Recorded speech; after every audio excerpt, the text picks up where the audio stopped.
Hey, what's up and how's it going, everyone?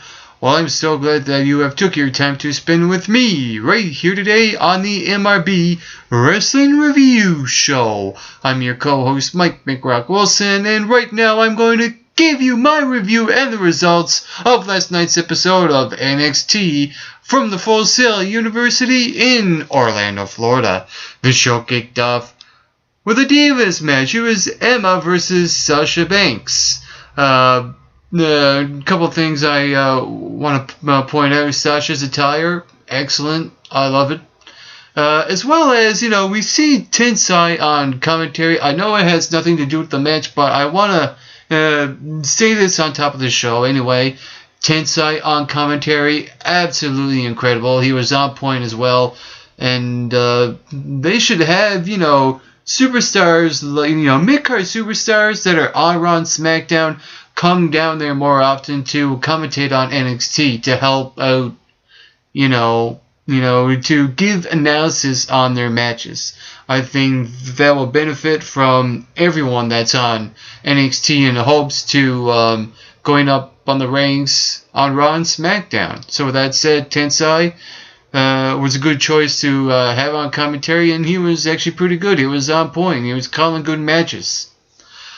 And so, with that said, with the Divas match, I like how all these elements are coming into play. What happened was that Sasha Banks pinned Emma only due to Summer Rae's outside interference. And then after the match, we saw Paige come out and even the odds for Emma, and when she met Sasha in the ring, she went to clothesline her but got Emma instead. So I like this little tease that's happening between Paige and Emma because they're due for a match sometime in the future. So you have to play on that, but not to the fullest. I like how they tease that, with that clothesline from that miscommunication problem.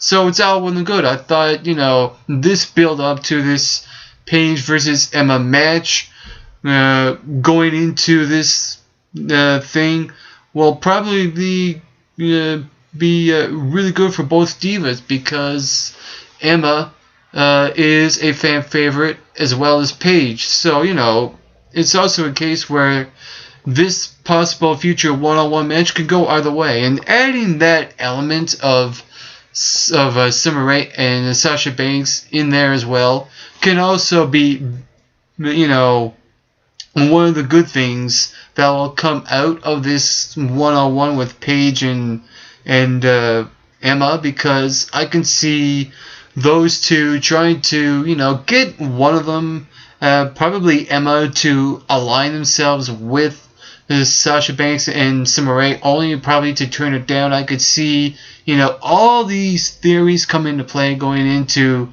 this possible match for the Divas Championship. And I think overall the Divas division on NXT is absolutely incredible. I know I mentioned it before, I'll mention it again. And keep it up, NXT. You're doing a fantastic job in the Divas division. Also, we saw The Ascension in a non-time match against Casey Maron and Tommy Taylor, and that match was over before it even started. So, the other thing I like to mention about that match is that we see The Ascension now as the tag team champs, and it feels like, they've been on point more than ever. What I mean is, they've been better now since they've been crowned new tag team champs, and I think that this can go a long way in their careers in hopes to being in the tag team division. I think the Ascension is one of those teams where I would love to see them just dominate the tag team division on Raw and SmackDown. Just go up there now and dominate it, and they could do no wrong. So the question is now, who will be the next team to step up to face the Ascension to be credible opponents for them? I could see a case where Enzo Amore and Colin Cassidy get that shot because they've been impressive on NXT. So with that said, if this rivalry does happen for the tag team championships, I could see something happening where Enzo Amore and Colin Cassidy have some sort of issues, but then work them out, as opposed to, not playing on that cliche with Adrian Neville and Corey Graves.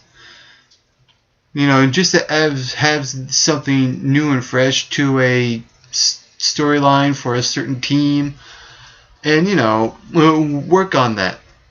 But I think that right now with the Ascension, they've been looking well since they are the new tag team champs, and they should keep this momentum going throughout the show.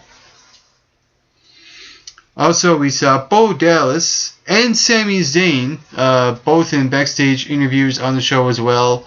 Bo Dallas really should just stop talking with that kind of voice. I would rather nails on the chalkboard. He's just so annoying. It's unbelievable. Believable, I mean. And he should really not speak the way that he is. I think he should, put on a different voice or do something that really don't sound like torture while he's speaking. I think that's the reason why. Well, the main reason why he's not, as believable as he should be. He's a real put on, and it just feels forced as well for him to be doing this kind of thing.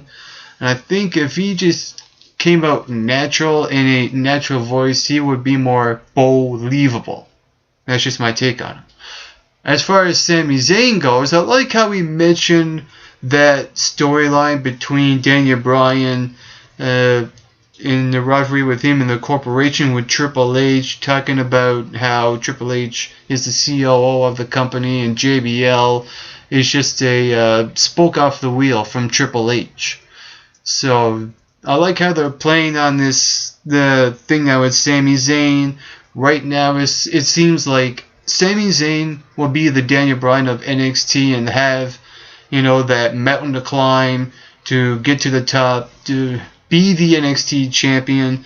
And they played on that as well, like they did with Daniel Bryan when Sami Zayn held the title only to have it being taken away from him. It's just like that recycled the story with Daniel Bryan, and they're recycling it now on NXT. As long as they do it right, I'm fine with it when it comes to recycled storylines, and I think it will work because Sami Zayn is a real fan favorite on NXT. He really goes over on that show, and I think he is the perfect guy to being put in that situation. And I could see a scenario where Daniel Bryan will help out Sami Zayn and appear on NXT, just to help his career going forth and hopes to become a superstar on Raw and SmackDown. So I could see a scenario where they play on that as well. Also on the show, we saw CJ Parker versus Alexander Rusev, and that was another match that was pretty much gone before it even started.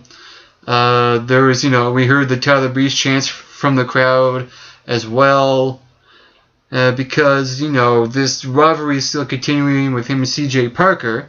And when Alexander Rusev got the win, we saw this woman walking around at ringside. Now, I have a theory about that mystery woman that we don't know who it is at all. I think that that this person could do this throughout, for the next few weeks on NXT in different matches. And then, she's probably trying to look for someone to manage, and she'll settle for someone. And it starts with Alexander Rusev. And it also could be a good thing for him because maybe it could be him that she's focused on, to have him, go separate from his other manager, Sylvester Lafort. Let him manage Scott Dawson and put Alexander Rusev with this mystery woman. I think that would be a good scenario as well. Or we can see a situation where she might be working with Sylvester Lefort or who's associated with him. We'll see what questions will be answered throughout the next few weeks when it comes to this mystery woman as well. I thought, leaving things open like that really, gives the audience to look forward to watching the show next week. And I will also mention that again about the main event. What happened was that we saw Corey Graves come out, and he was about to give an explanation to why he attacked Adrian Neville. We never got that. I like that we didn't because, like I said, it leaves the audience wanting for more. And I like how he teased that, and then we saw Adrian Neville, before he even said a word after that, come out and attack Graves from behind after what happened last week. Really, who wouldn't? It makes total sense for Adrian Neville to come out and attack Corey Graves because Graves turned on Adrian Neville. So what happened was that resulted in the main event. Adrian Neville went one-on-one with Corey Graves. And like I said, you could feel Adrian Neville's frustration and his feelings throughout that match. I thought the way he sold his emotions on the main event was absolutely incredible on the part of Adrian Neville. I like that Corey Graves going into that match already had that set in motion. He was really consistent throughout that match, taking out Adrian Neville's leg, and that takes away Adrian Neville's finisher. I thought that made total sense throughout that match, and at the end, Corey Graves made Adrian Neville submit. And after the match, we saw him apply the move again from the ramp, and this signalizes that this rivalry is not over just yet, because I can see this going on for another few weeks, and I won't get bored with it. I think that these two, outside of the NXT Championship, is a great storyline just between two guys, and I think, the way they're going with this will be a good payoff for Adrian Neville at the end. And that was my review of last night's NXT. For the MRB Wrestling Review Show, I am Mike Big Rock Wilson. Get plenty of rest and always do your best.